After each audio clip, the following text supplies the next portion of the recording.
মাথায় কি গোবর আছে নাকি? মাথায় গোবর কোন বিজ্ঞাপনে কথাটা বলিস? একবার আসলাম কত বানাইছে আপনি আপনি কি আপনি কে? আমি মুসল্লি। আর আমি কে?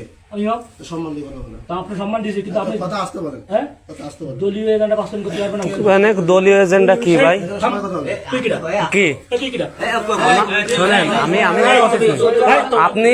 মানুষের মাপ টেস্ট আপনি এই ধরনের না, আমি বলছি এখানে দলীয় এজেন্ডা বাস্তবায়ন করতে আপনি কি কারো মারবেন নাই? আপনার বিরুদ্ধে কিন্তু প্রশাসনিক ভাবে ব্যবস্থা নেওয়া হবে। আপনি আমি কি আপনার কোনো কথা বলেছি? আমি বলি দলীয় এজেন্ডা এটা। আমি বলছি ও কথা বলা কিনা আপনি ঠান্ডা মাথা কথা না। দলের নম্বর লাইছে আমি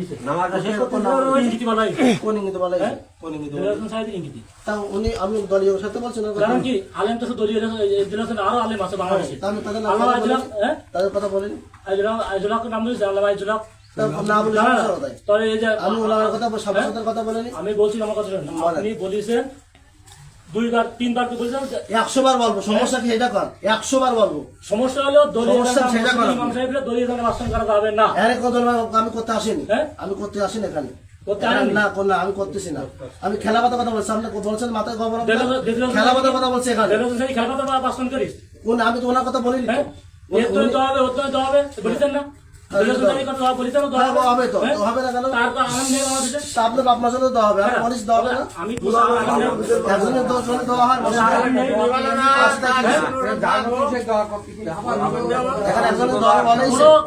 আপনার নিয়ে অনেক কথা উঠছে।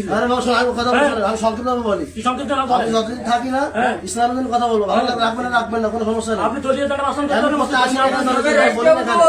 আমি সামান্য কথা বলি, দয়া করে কেউ কথা বলবেন না। এখন দলের কথা বলা হয়নি, দয়া করে কেউ কথা বলবেন না। 500টা খুদ এই কথা বলবেন না, কেউ 500টা খুদ দিয়েছেন তার ভিতরে এই কথা বলবেন না। এই চুপ করো, 500টা খুদ